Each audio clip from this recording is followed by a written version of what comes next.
What's up guys, DuArktik here with another Raid Shadow Legends video, and in this video we are back because we have some information about the upcoming progressive. So we're gonna take a look at the champions and which ones I would recommend. To be very honest, I would not recommend any of these champions because most of them are out of the meta, especially with Mercurial going on. And with that in mind, it really does not motivate me to open shards. So the best thing you can do, in my opinion, is just to throw some voids at the banner, see if you are lucky and you can pull Sonar, because apart from Sonar, like all of these other champions are easily skippable. I would not recommend to you to build up any of these champions in 2026. And a lot of other content creators are still stuck in the past where Rotos used to be a good champion, or the White King or anything like that. But again, with the Mercurial set on the meta, and especially on Revivers, all of these champions will be of less value. So we have to keep that in mind when we are making our decisions to summon and which champions we are summoning in. So if you like this type of analysis that is based on the current meta, not on the meta of yesteryear and on the member berries that some people experience, then make sure you subscribe to the channel because you are not going to get information like this anywhere else. Okay, so we are going to break down all the champions, which ones are going to be your top priority, none of them. And I'm going to tell you what I'm going to do at the end of the video to make the most out of this event without compromising anything for the future. So make sure you stay tuned until the end of the video for that information. So as always, if you like the information on these videos, make sure to share the videos and the channel with your friends on Facebook and Discord and Reddit. And if you're new to my channel, make sure to subscribe for more Shadow Legends content and make sure you smash that like button like a boss. I apologize for sounding a little bit strange, but I'm extremely sick. I almost died today from asphyxiation while I was sleeping. But here we are. It's unfortunate, but my kid got sick, and now I'm sick too. And now my wife is sick too. So it's great. Okay, anyway, so let's start with this message from on Reddit. This Friday, February 20, we are planning to launch a progressive chance event, giving you 15% chance, or 15x, not percent, of summoning the champion of your dreams. And this is going to be for Ancient Shards, Primal Shards, Secret Shards, and Void Shards. Now, they only say 15x. Is it 15x up to 25x? I'm not sure, might not be the case. And if that's not the case, then it's gonna suck for the Krakens and the whales, because there is low reason for you to spend over and over shards to try to obtain the character you are looking for. So keep that in mind. Check if it's 15 to 25 or if it's just 15, and manage your options according to that. Okay, taking a look at the champions, I already rated them, so you're not gonna spend time on that and which ones are going to be a priority. And the first champion we have here is Modo of the Peel. Now, this guy is a Orgreen type champion. The most remarkable thing about this guy is that he does more damage against Stone Skin, and that's pretty much it. That's pretty much it. No one uses this guy. Stone Skin is not a thing anymore. There is Mercurial, and because of that, this guy is pretty much irrelevant. It also does an AoE stun, but let's be honest, everyone on the Orgreen tribes does AoE stun. There are like 7 characters that do AoE stun. So this guy is pretty irrelevant. And together with his partner, they don't do anything like special either, so it's like really whatever. It also has a stun on the passive, it also has an intercept, but again, this is like very, very low value mechanics. And once again, because of the meta, of Mercurial meta, this guy is pretty much irrelevant. He's also attack-based champion, so he's gonna be squishy. So yeah, he's not great. We can move on to the next one. Okay, let's move on to the next one, which is... Who is the next one? Esme the Dancer. So she's the pair of that guy. She's Arman's sister, and she's into orcs, if you know what I mean. And because of that, she's actually pretty good. She's actually pretty good. The reviews can tell you right away. She's a decent support for Hydra, and she also is a decent support for Chimera, with low value for PvP. So there you go. Gives increased attack to all allies on her basic, Then she applies weakness and block buffs on enemies. She also decreases the turn meter of the enemies. But if you are at the high end of PvP, you're gonna face a lot of Marius, and this is going to destroy you. So you have to keep that in mind. For high-end PvP, she's not good. So keep that in mind. Then we have increased accuracy and increased speed for our allies. This is great for Hydra, and especially for Chimera. And if the other guy is around her, she's going to steal buffs from the enemies and give it to herself. But she does not spread those buffs. So it's like, whatever. It's okay, like, but she's gonna only give the buffs to herself. So it's like, okay, whatever. Then on her passive, she actually has an active passive that has a 1 turn cooldown, but this is actually very good. Whenever this champion gets hit, increase the turn meter of the ally with the highest attack. It does not have to be Modo, so keep that in mind. It can be Tholin or Thor or anything like that. And it's going to increase their attack by 50. That's actually pretty spicy. So if you have either team where one of your main damage dealers is attack based, she's going to be awesome. So keep that in mind. Then we have the passive ability, 15% chance of randomly changing the attacker from critical hit from weak hit to from strong hit. This is very confusing. And if the guy is on the team, this goes up to 30%. It's like whatever. What's the good about her is this ability to increase the attack and turn meter, which is very, very spicy. Additional turns on your damage dealer, and that's going to be very powerful. So there you go. She's one of the best options that you have on this progressive. Let's take a look at White Green Ancora, and she's okay. She's not as good as Esme, but it's like for different jobs, right? Esme is more for PvE, Ancora is more for PvP. She has this ability that reduces the cooldowns of allies on your team, and this can work in all game mode, so that's pretty solid. She also provides a little bit of healing, which is not too crazy. Then she removes debuffs, she places a shield, and she gives turn meter. Not a lot, but that's okay. And then she revives an ally and resets the cooldowns of that ally. So that's also pretty decent. If it's the King Narcissus, it's gonna be more turn meter, more healing. So yeah, once again, she has a problem against Marius, that she's going to turn rewind the enemies, and that means Marius is going to counterattack. So she's decent for PvE, for bosses. She's good for PvP, but for the high-end PvP, you have to be very careful, otherwise she's going to be problematic. Then she's going to place fear, through fear, all these things. Transfer all these buffs instead, like lots of words, and it doesn't do much. That's just the way it is. Speed out in all battles. Esme also had the speed out in all battles. I would say that these champions are both at the same level, sort of, but this one is more PvP, the other one is more PvE. So keep that in mind. Both of them have problems against the Marius, which is what compromises them mostly in high-end PvP, especially in the current meta. Let's move on to the next champion. We're going to take a look at Rotos, the Lost Groom. This guy is absolutely amazing. 5 years ago, like this guy 5 years ago, he was amazing. Right now, he's absolute dog shit.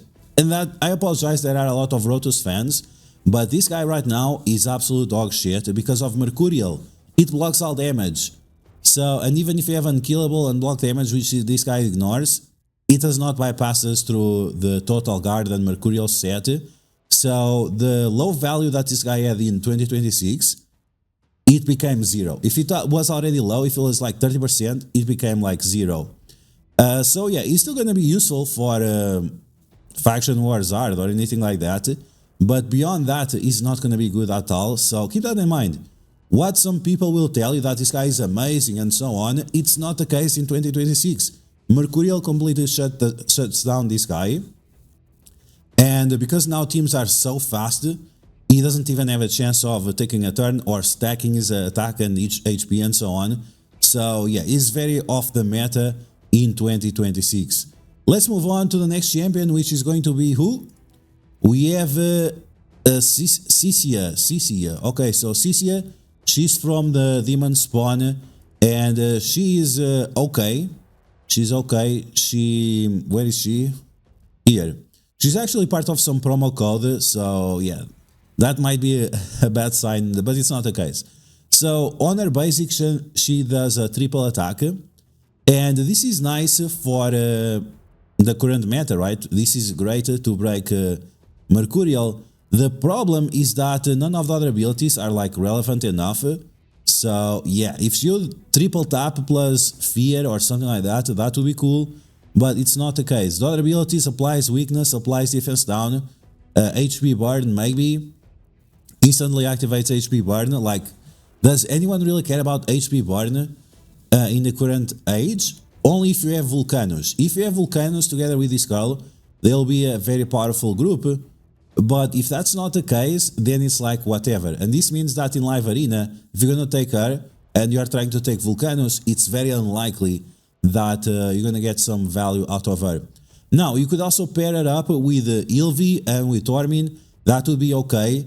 But again, it's not like game breaking. It's not 500 IQ strategy or anything like that. It's okay, but nothing special. This ability places HP burn on herself, and based on that, you'll get specific benefits. It also places on the enemies for 3 turns, grants extra turn if you get on all enemies. So this will make her cooldowns like go a lot faster.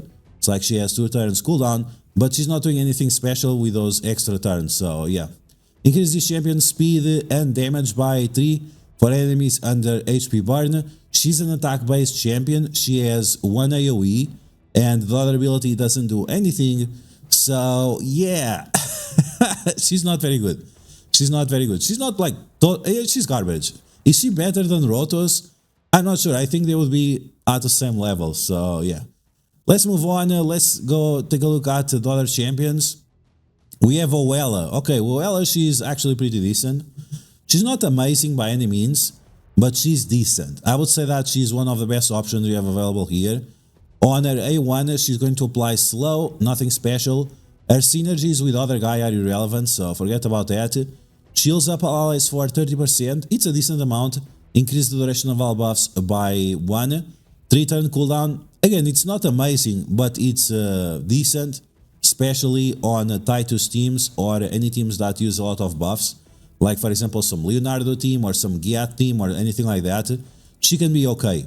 This ability, turn meter by 30%, that's huge, and the resistance increase on your champions, so that's pretty decent. 30% speed bar is quite a lot, but again, it's not like, whoa, it's okay, it's nothing too crazy. And then whenever a champion loses health, she's going to apply a regen, and if it's the guy, he's also going to get a regen and heal up. It can only happen once per turn, so again, she's not amazing, she's decent, she's one of the best options because everyone else is kinda garbage, so yeah, let's move on. Okay, now we have the Voids, and of course we have a Sonar, the Gleaming, and Sonar is absolutely broken, and if you thought there would be a guaranteed event, I highly doubt it, because he's the counter for Mercurial. This attack attacks everyone, it removes Mercurial very very fast from your entire team. So even if you have multiple champions with Mercurial, he shuts it down. Now, because of that, that means that this is the new cash cow for Plarium. So again, it's very unlikely that it's going to be guaranteed by any means. But there you go, you have a summoning chance. You have 0.5% chance of pulling this guy, so good luck with that. And we don't have to read his kit. He's very, very powerful. I have a video coming up soon about this. It's already recorded. I'm just trying to feel better so I can finish this. But he's very, very powerful. I have not seen him in action in either, but I think it's going to be okay. And Chimera, low value, but again, Hydra plus PvP, I think that's going to be a great option. And this is the top champion because he can beat Mercurial. 2026 beats 2026 strategy, so yeah, he's the best champion for you to go for. No surprise there. Okay, after that we have Sifi, the Lost Bride, and she's okay. She's definitely okay. She's one of the best champions that you can get from this selection. She buffs the team with attack, with defense, with speed, and with block debuffs. So she's gonna be decent for Hydra. She revives champions and then places increased attack and crit chance, which is okay. I would rather have crit damage and crit chance rather than attack. So you could use defensive champions with her, like Bayek. But that's okay. On her basic, she applies Sleep, which is very, very strong against the level 25 of the Sand Devil. So this is going to be one of the main reasons for you to use her. AoE healing, only 5% unfortunately. And she does additional healing, and she has a chance of removing Fear, True Fear, and Freeze from your champions. And this is great for Hydra. So whether it is for PvP, whether it is for Hydra, especially because we have a lot of freezes going on, she's going to be very useful to your account. So she's one of the top choices that you have based on that. Let's move on to the next champion. We have Cardial. Cardial is a very intriguing champion from the Sacred Order, and of course he's Void. He looks amazing in my opinion. I really like his design, and the reviews are pretty good as well, as you guys can see. He's very powerful for PvP, he's very powerful for PvE. Yeah, AoE healing with a single target attack, applies Fear to Demon Spawn, Undead Hordes, and Knights Reverend. We don't have a lot right now in the meta, but we have a few, so keep that in mind. We have, for example, Carnage. We have, for example, Ambrish. So yeah, this guy is still in the meta. Then we have remove all debuffs, places block debuffs, and revive cannot be removed. I think this is a lie, because you can still use revive easily. So yeah, maybe this is a mistake, I'm not sure, but it's okay. Places crit chance and crit damage, and then teams up with all allies, so it's like Fat Man, but the cooldown is a 4-turn cooldown. So yeah, decrease the cooldown of the skill if the target is skilled, so that's decent for PvP. But on PvE, on Hydra, it does not work, because the Hydra heads decapitated do not count as skills, so this will not refresh. Keep that in mind.